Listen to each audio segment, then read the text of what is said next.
Mga bro, habang patuloy tayong binubulabog sa West Philippine Sea, hindi na basta tahimik ang Pilipinas.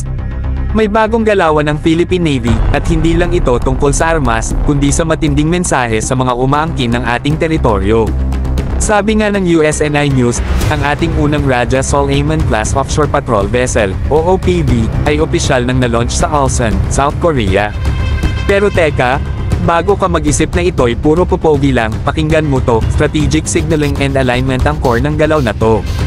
Oo, mga bro, hindi lang ito tungkol sa pagkakaroon ng mas maraming barko, kundi tungkol sa pagpapakita ng intensyon, na tayo ay handang makipagtulungan sa mga kaalyado, at ipakita sa mundo na handa tayong ipaglaban ang atin.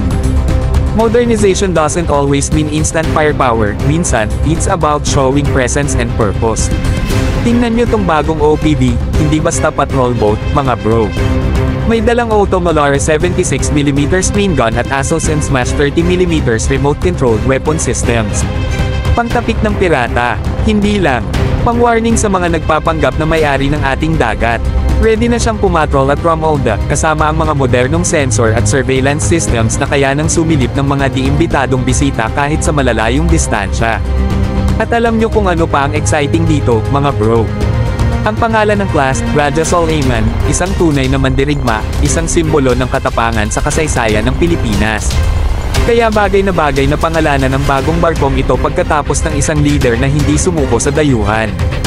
Tama lang, dahil ngayon, hindi na rin tayo magpapadikta sa dayuhang panggigipit sa sarili nating karagatan.